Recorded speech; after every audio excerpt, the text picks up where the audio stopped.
Battle through the heavens के last episode में हमने देखा था कि सिया युआन फाइनली अपने रिट्रीट से बाहर आ चुका था और अब वो वन स्टार डोसेंग बन चुका है। अब देखते हैं कहानी में आगे क्या होता है। सिया युआन ने गंभीर रूप से घायल याओलाओ को उठाया।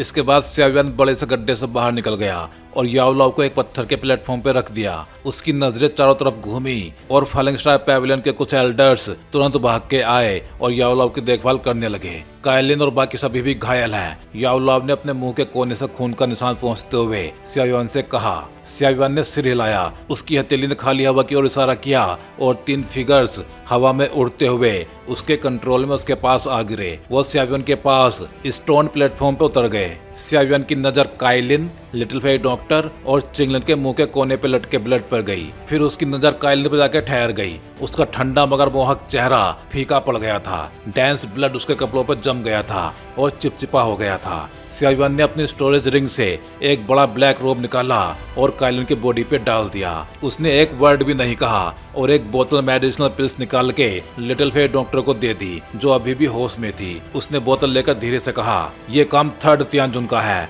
वो एक इनिशियल लेवल बैंसैंग है।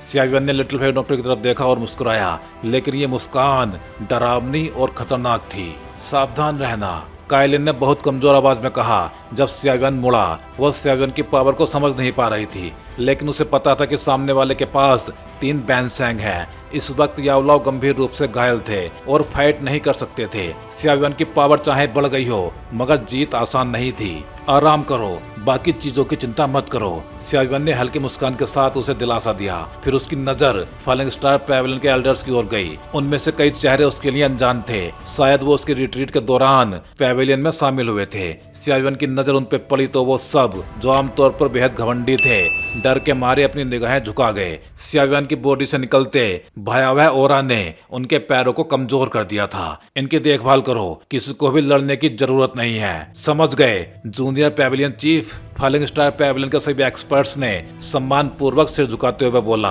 कुछ आदेश देने के बाद सिया युआन ने धीरे धीरे सिर उठाया।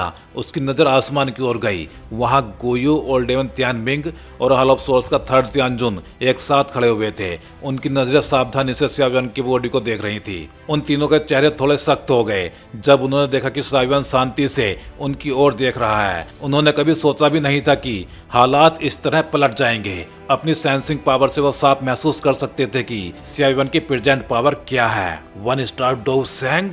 वो कोई बैंसैंग नहीं था, वो एक रियल डोसेंग था। बैंसैंग और डोसेंग के बीच सिर्फ एक शब्द का अंतर था, लेकिन उनके बीच की दूरी बेहद डरावनी थी। भले ही एलाइड बैंसैंग को हाफ सेंट कहा जाता है, लेकिन वो केवल फेक सैंग होते हैं। सिर्फ वही व्यक्ति जो सच में 1 स्टार डोसेंग लेवल पे पहुंचे, उसे ट्रू डोसेंग कहा जा सकता है। बैंसैंग लेवल को 3 भागों में बांटा गया है, इनिशियल, इंटरमीडिएट और हाई लेवल। ये अंतर छोटे छोटे लगते थे, लेकिन इन्हें पार करना बेहद कठिन था।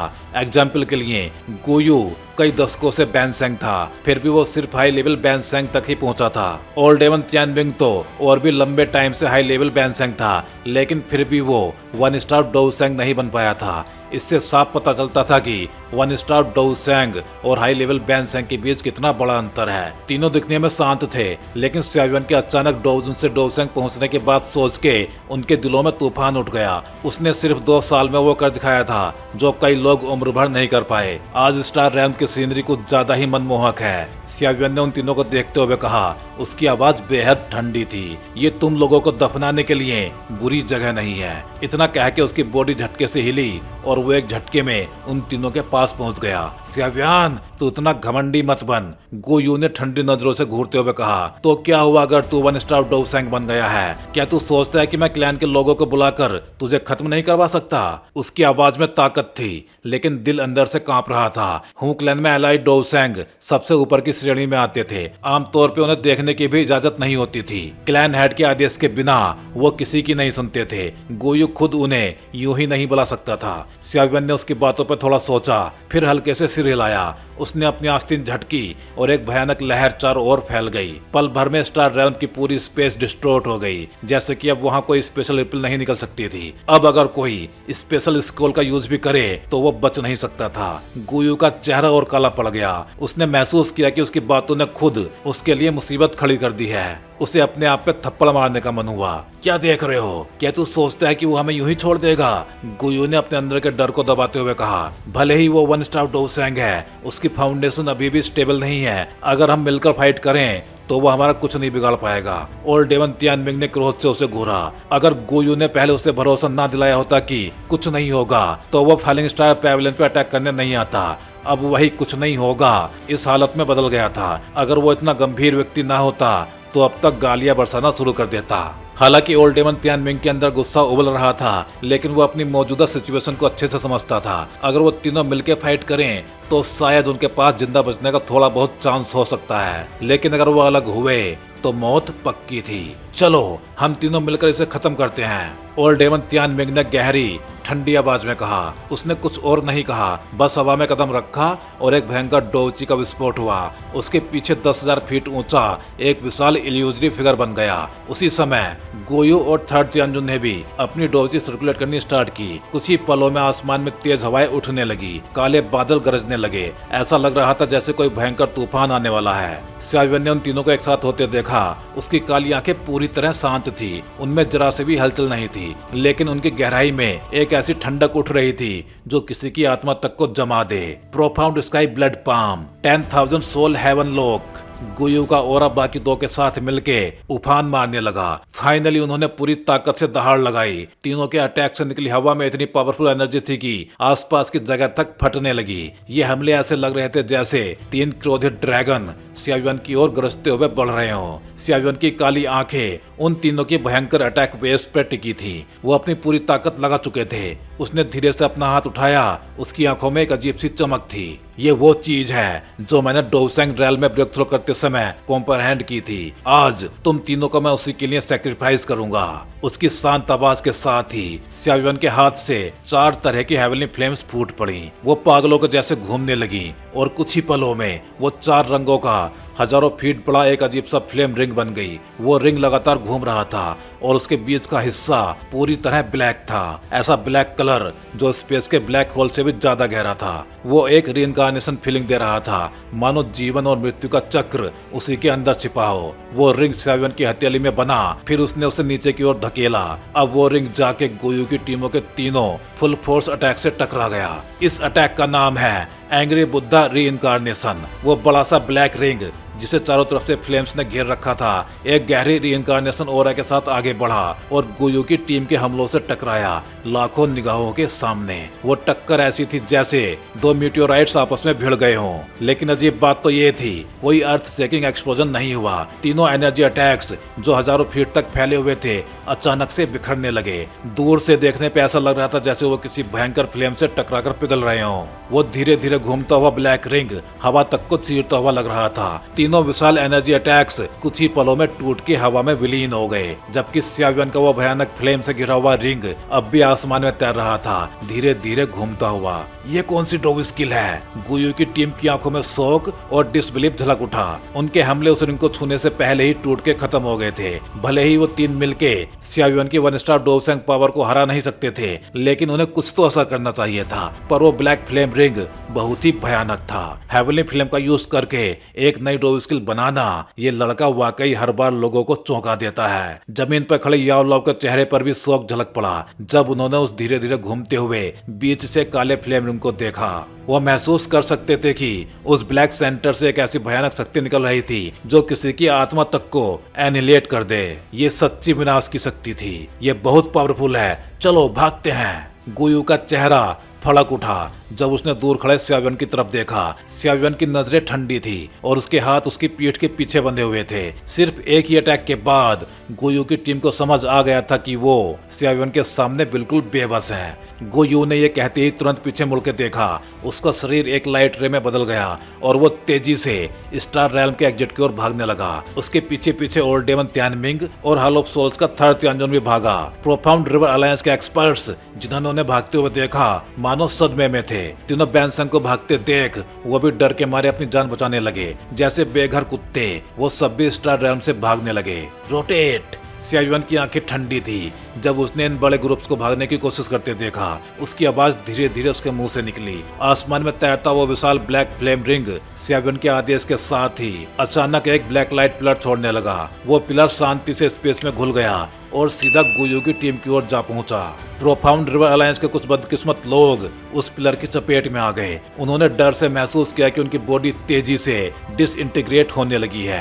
उन्होंने जल्दबाजी में अपनी डोबची एक्टिवेट की, लेकिन जैसे ही वो डोबची उनकी बॉडी से बाहर निकली, उनकी आंखों में और भी ज्यादा डर भर गया, क्योंकि वो देख सकते थे कि उनकी खुद की डोबची भी उस ब्लैक लाइट के संपर्क में आते ही स्लोली गायब होने लगी है। उनकी दर्दनाक चीखें पूरे स्टार रेल में गूंज उठी। डैम, ये आखिर है क्या चीज? गोयू और बाकी दो बैनसैंग अपने चारों तरफ डोबची की मोटी लेयर में लिपटे हुए थे। उनकी आंखों में शौक और गुस्सा दोनों थे। जब उन्होंने चारों ओर के ब्लैक लाइट को देखा, उनकी डोबची बहुत ज्यादा पावरफुल थी, इसलिए वो अभी तक किसी तरह उसका सामना कर पा रहे थे। लेकिन जिस गति से उनकी डोबची डिसइंटीग्रेट हो रही थी, जल्द ही वो भी दूसरों की तरह हवा में गायब होने वाले थे। जल्दी करो, इस लाइट पिलर से बाहर निकलो। ओल्ड डेमन तियानमेंग की गहरी दहाड़ गूंजी। उसकी आवाज में डर झलक रहा था। इतने सालों में ये पहली बार था जब उसे अपनी डेथ का एहसास हुआ था, और बैनसैंग बनने के बाद तो ये एहसास उसने कभी किया ही नहीं था। लेकिन उसे बोलने की जरूरत नहीं थी। जैसे ही गोयू और थर्ड तियानजू ने महसूस किया कि उनकी डोबची इस ब्लैक लाइट में तेजी से मिट रही है, उनके चेहरों पर डर के गहरे भाव उभर आए। वो पूरी स्पीड से उस पिलर से बाहर निकलने की कोशिश करने लगे। क्या अब तुम लोग भाग भी पाओगे? सियावन ने तीनों को भागने की कोशिश करते देख हल्के से सिर हिलाया। उसने अपनी हथेली को उनकी दिशा में भींचा और तुरंत ही स्पेस जम गया, ठोस हो गया। वो सोलिडिफाइड स्पेस मानो किसी कठोर प्रिजन वॉल की तरह था, जिसने उन सबको ब्लैक लाइट पिलर के भीतर बंद कर दिया। सियावन ने पहले भी कई बार ऐसे पावरफुल एक्सपर्ट्स का सामना किया था जो उसे इसी तरह स्पेस लॉक में फंसाते थे, लेकिन अब जब उसकी पावर 1 स्टार डोबसैंग तक पहुंच चुकी थी, तो अब वो खुद ये पावर यूज कर सकता था। सिर्फ हाथ उठा के स्पेस प्रिजन बना देना उसके लिए अब पॉसिबल था। गोयू और उसकी टीम उस सोलिडिफाइड स्पेस पे पागलों की तरह हमला करने लगे, लेकिन उनकी पावर अब सियावियन से बहुत पीछे थी। सियावियन द्वारा लॉक किए गए स्पेस को तोड़ना इतना आसान नहीं था। ऊपर से वो ब्लैक लाइट पिलर लगातार उनकी डोबची को डिसइंटीग्रेट कर रहा था, जिससे उनके हमले और भी ज्यादा कमजोर पड़ते जा रहे थे। स्टार रेल में मौजूद हर व्यक्ति ने ये सीन देखा, कैसे सियावियन ने अकेले ही प्रोफाउंड रिवर अलायंस के एक्सपर्ट्स को ब्लैक लाइट पिलर के अंदर कैद कर दिया था। चाहे वे कितनी भी कोशिश करें, वो अब सिर्फ डेथ का इंतजार कर रहे थे। उन सबके दिल ठंडे पड़ गए। सियावियन की रूथलेसनेस देख के हर कोई भीतर तक कांप उठा। सभी शुक्रगुजार थे कि वो सियावियन की तरफ हैं, उसके खिलाफ नहीं। तेज और दर्दनाक चीखें लगातार उस लाइट पिलर से निकलती रहीं। सिर्फ 3 मिनट्स में गोयू और बाकी 2 बैनसैंग को छोड़ के बाकी सब पूरी तरह डिसइंटीग्रेट हो गए, यहाँ तक कि उनकी सोल्स भी उस ब्लैक लाइट द्वारा नष्ट हो गई थी। सियावियन, मुझे छोड़ दो। आगे से profound sky sect filing star pavilion के अधीन रहेगा। ओल्ड डेमन तियानमेंग बुरी तरह डर चुका था। उसके लगातार हमले बेकार जा रहे थे, जबकि उसकी डोबची कमजोर होती जा रही थी। वो आसमान की ओर देख पूरी ताकत से गरजा। कोई जरूरत नहीं। सियावियन का चेहरा अब भी पूरी तरह ठंडा था। उसने धीरे से सिर हिलाया और कहा, प्रोफाउंड स्काई सेक्ट अब डोबची कॉन्टिनेंट से पूरी तरह खत्म हो जाएगा। मैंने पहले ही कहा था, स्टार रेल में दफन होने के लिए बुरी जगह नहीं है। लिटिल बास्टर्ड, आज मैं भी नहीं रुकूंगा। ओल्ड डेमन तियानमेंग की आंखें खून से लाल हो गई। अचानक उसकी बॉडी के पोर्स से अनगिनत ब्लड पिलर्स फूटने लगे। उसका शरीर तेजी से फूलने लगा। ये पागल हो गया है क्या? पास खड़े गोयू का चेहरा बदल गया। उसने तुरंत थर्ड तियानजन को खींचा और पीछे हट गया। ओल्ड डेमन तियानमेंग का शरीर पल भर में असामान्य रूप से फूल गया और अगले ही पल एक भारी धमाके के साथ वो फट पड़ा। वो विस्फोट किसी बैरल एक्सप्लोजिव जैसा था। भयंकर एनर्जी वेव्स चारों ओर फैल गईं और उसके आसपास के सोलिडिफाइड स्पेस पल भर में सैटर हो गई। सियावियन ने फैलती हुई एनर्जी स्टॉर्म को ठंडे और बेपरवाह अंदाज में देखा। उसके हाथों से बन रही सील अचानक बदल गई और वो ब्लैक प्लेट जो एक फायर रिंग से घिरी हुई थी, एक डरावनी सक्शन फोर्स छोड़ने लगी, जिसने प्योर एनर्जी स्टॉर्म को निगल लिया। जैसे ही एनर्जी स्टॉर्म गायब हुआ, उसी पल एक बेहद फीकी लाइट तेजी से निकली, लेकिन वो स्टार रेल्म के एग्जिट की ओर नहीं भागी, बल्कि वो चोरी छिपे फॉलिंग स्टार पैवेलियन के एक डिसाइबल की ओर बढ़ने लगी। ये ट्रिक मेरे सामने बेकार है, ठंडी आवाज ऊपर से गूंजी और उसी वक्त वो स्पेस अचानक जम सा गया, जब वो लाइट उस डिसाइबल के शरीर में घुसने ही वाली थी। एक मुट्ठी के आकार का ब्लैक लाइट लाइट पिलर उस ब्लैक प्लेट से अलग हुआ और सीधा उस फीकी लाइट पे जा गिरा। तुरंत ही एक निराश और भयानक चीख गूंजी जो धीरे धीरे गायब हो गई। नीचे खड़े फाइलिंग स्टार पेवलियन के उस डिसाइपल के माथे पे ठंडा पसीना छलक आया। जैसे ही वो ट्रांसपेरेंट लाइट टूट के गायब हुई, सभी को समझ आ गया कि एक हाई लेवल बैनसेंग की मौत हो चुकी थी। फिर अचानक दो तेज लाइट रेज बिजली की रफ्तार से उस ब्लैक लाइट पिलर से बाहर निकली। वो थे गुयू और थर्ड तियानजुन। उन्होंने ओल्ड डेमन तियानमिंग के विस्फोट की ताकत का फायदा उठा के बाहर निकलने की कोशिश की थी। Stay behind. सियावियन की आंखों में ठंडक की एक झलक उभरी। वो पल भर में उनके सामने आ गया, दोनों हाथ धीरे धीरे आगे बढ़ाए। हरकत बहुत हल्की थी, लेकिन गुयू और थर्ड तियानजुन के चेहरे पर दहशत छा गई, क्योंकि उन्होंने महसूस किया कि उनकी बॉडी बिल्कुल भी हिल नहीं पा रही थी। गुयू की आंखों में एक सैवेज एक्सप्रेशन चमका। फिर उसने बगल में खड़े थर्ड तियानजुन को पकड़ के जोर से आगे धक्का दे दिया और खुद पीछे हटने की कोशिश की।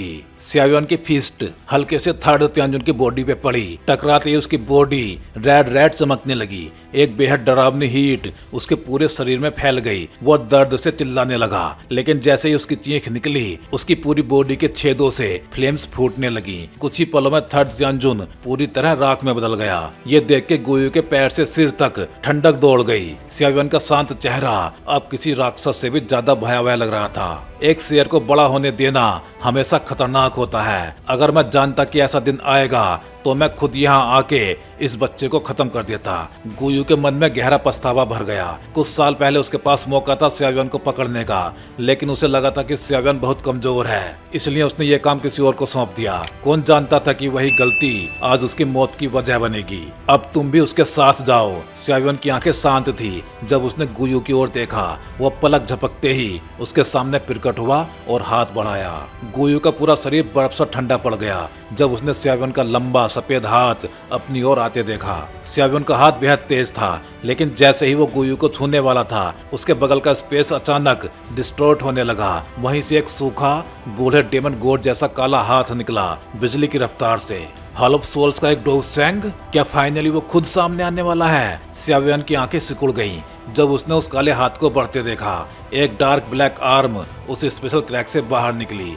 वो हाथ बेहद सूखा और मुरझाया हुआ था, जैसे कुछ बोन्स के ऊपर केवल ब्लैक स्किन की एक लेयर चढ़ी हो। उस सूखी स्किन पे कुछ अजीब लाइंस बनी थी जो एक भयानक ब्लैक ऑरा छोड़ रही थी। उस हाथ के प्रकट होते ही पूरा स्काई मानो और अंधेरा पड़ गया। उसकी हथेली से एक अजीब सक्शन फोर्स फैल रही थी जो ऐसा लग रहा था मानो किसी सोल को खींच के निगल जाएगी। सियावियन का चेहरा उस ब्लैक आर्म के दिखाई देते ही गंभीर हो गया। उसके मन में एक विचार कौंधा और थोड़ी दूर पे तैरता हुआ ब्लैक प्लेट जो एक फायर रिंग से घिरा था, अचानक तेजी के साथ उसकी ओर लपका। वो सिकुड़कर हथेली जितना छोटा हुआ और सियावियन की फिस्ट पे चिपक गया। फिर उसने उसे जोर से आगे झटका। वो ब्लैक प्लेट जो फायर रिंग से घिरी थी, भारी ताकत से उस डार्क ब्लैक हैंड से टकराई। तुरंत ही गहरी ब्लैक लाइट की एक तेज लहर फैली जिसने उस हाथ को पूरी तरह लपेट लिया। जिसका वो सूखा हुआ हाथ था, वो काफी सावधान लग रहा था। जैसे ही ब्लैक लाइट रे निकली, उस हाथ की स्किन पर बनी काली लाइंस हिलने लगी। वो किसी जागते हुए जहरीले स्नेक्स की तरह लग रही थी। वो ब्लैक लाइंस उस लाइट रे से भिड़ने के लिए बाहर निकली और दोनों के टकराते ही दोनों फोर्सेस ने एक दूसरे को मिटा दिया। जैसे ही दोनों अटैक्स एक दूसरे को खत्म कर चुके थे, वो ब्लैक आर्म अचानक आगे बढ़ी और उस ब्लैक प्लेट को पीछे ढकेल दिया। फिर उसने गुयू को पकड़ लिया। स्पेशल क्रैक तेजी से फैल गया और उससे एक पावरफुल सक्शन फोर्स निकलने लगी जो गुयू को खींचने लगी। तुम भागना चाहते हो? सियावियन की आंखों में ठंडक चमकी जब उसने गुयू को खींचते देखा। उसे समझ नहीं आया कि ये हॉल ऑफ सोल्स का डोसेंग खुद सामने क्यों नहीं आ रहा, लेकिन वो उसे गुयू को बचाने नहीं देना चाहता था। इसलिए सियावियन ने कुछ कदम आगे बढ़ के बिजली जैसी तेजी से अपनी फिंगर गुयू के शरीर पर दबाई। तुरंत ही उसकी स्किन फट गई। उसके शरीर पर फैली शक्तिशाली डोची उस तेज गर्म हवा को रोक भी न सकी। गुयू दर्द से चीख उठा। उसका चेहरा एकदम सफेद पड़ गया। अब तुम यहीं दफन होगे। सियावियन ने ठंडी हंसी हंसी और अपनी फिंगर बहुत तेजी से गुयू के फोरहेड की ओर फेंकी। अगर वो अटैक लग जाता तो वो फोर्स गुयू के सिर को ऐसे फोड़ देती जैसे कोई तरबूज जमीन पे गिर के फट जाए। तुम नई पीढ़ी के लोग हद पार कर रहे हो। एक बूढ़ी गूंजती हुई आवाज आखिरकार उस डार्क ब्लैक स्पेशल क्रैक से निकली जब सियावियन ने अपना किलिंग ब्लो करने की कोशिश की थी। वो ब्लैक आर्म तेजी से सुकड़ी और गुयू के शोल्डर को कस के पकड़ लिया और उसे खींचते हुए क्रैक के अंदर ले गया। साथ ही उस मिस्टीरियस डोसेंग ने अपनी ब्लैक फिंगर बाहर निकाली जो सीधे सियावियन की फिंगर से टकराई। इसके बाद वहां एक भयंकर शॉक वेव फैल गई। दोनों उंगलियों के टकराते ही हजारों फीट का खाली स्पेस हिल गया और टूटने लगा। टकराव के बाद सियावियन कुछ कदम पीछे हट गया। उसकी आंखें बर्फ जैसी ठंडी थी जब उसने उस गहरे काले हाथ को देखा। कुछ पल बाद वो ब्लैक हैंड बैंगनी लाल रंग में बदलने लगा, शायद हेवनली फ्लेम के असर से। लिटिल बॉय, ज्यादा खुश मत हो। मेरे हुकलैंड ने गलती की कि तुम्हें इतना पावरफुल होने दिया, लेकिन ये मत सोचो कि हम तुमसे डरते हैं सिर्फ इसलिए कि तुम डोसेंग क्लास तक पहुंच गए हो। अगर तुम अपने पिता सियाव जैन को बचाना चाहते हो तो हूँ रैल में आओ, मैं तुम्हारा वहां इंतजार करूंगा। वो ब्लैक हैंड काले धुएं में घिरा हुआ था।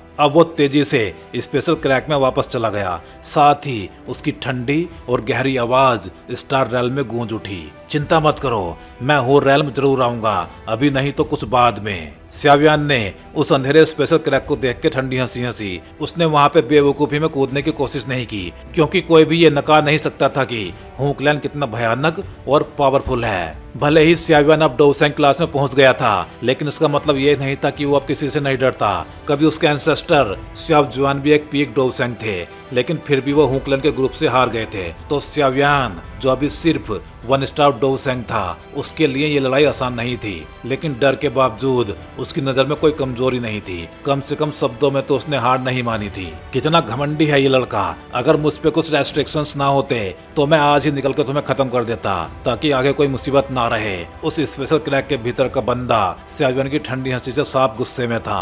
उसने बोलना बंद किया और ब्लैक एयर उस दरार से बाहर निकलने लगी। फिर वो दरार सबकी आंखों के सामने धीरे धीरे सिकुड़ने लगी और आखिरकार पूरी तरह गायब हो गई। सियावियन, चाहे तुम कितना भी संघर्ष कर लो, आखिर में तुम मेरे हुकलैंड के बंदी बनोगे। जैसा हाल तुम्हारे एंसेस्टर का हुआ था, तुम भी उस किस्मत से बच नहीं पाओगे। जैसे ही वो स्पेशल क्रैक पूरी तरह बंद हुआ, एक डरावनी आवाज उस सिकुड़ते हुए स्पेस से गुजरी और धीरे धीरे सियावियन के कानों तक पहुंची। सियावियन का चेहरा ठंडा और बेपरवाह था जब वो उस जगह को घूर रहा था जहां वो स्पेशल क्रैक गायब हुई थी। उसकी आंखें हल्की सी चमकी। वो मनी मन सोचने लगा, हुकलैंड के एक्सपर्ट्स वाकई बहुत स्ट्रेंज और अनप्रिडिक्टेबल है। उसने पहले ही पूरे स्टार रैम के स्पेस को लॉक कर दिया था, फिर भी वो हुकलैंड का डोसेंग उस बाधा को तोड़ के अंदर आ गया और गुयू को बचा के ले गया। वो आदमी शायद 1 स्टार डोसेंग क्लास के पीक लेवल का था या फिर उससे भी ज्यादा पावरफुल। पता नहीं क्या वो वही फर्स्ट तियानजुन था। सियावियन ने मन ही मन विचार किया। इस वक्त वो खुद सिर्फ इनिशियल लेवल 1 स्टार डोसेंग था, इसलिए उस बंदे की तुलना में अभी भी बहुत कमजोर था। लेकिन अगर हेवनली फ्लेम की पावर उसके साथ हो तो सियावियन उससे लड़ने से नहीं डरेगा, भले ही दोनों आमने सामने क्यों ना हो। अब जब मैं डोसेंग क्लास तक पहुंच गया हूं तो हुकलैंड अब मुझे पहले की तरह नजरअंदाज नहीं करेगा। अगर वो सच में कोई चाल चलना चाहते हैं तो वो इस बार एक रियल एक्सपर्ट भेजेंगे। सियावियन की आंखों में हल्की सी चमक आई और उसका दिल भी कुछ ज्यादा सावधान हो गया। उसे महसूस हुआ अगली बार जब उसका सामना हुकलैंड से होगा तो वो एक ट्रूली इंटेंस बैटल होगी। तो भाई लोग, ये थी कहानी बैटल ऑफ द हेवंस के एपिसोड 172 की। चलिए फिर जल्दी ही मिलते हैं अगले वीडियो में।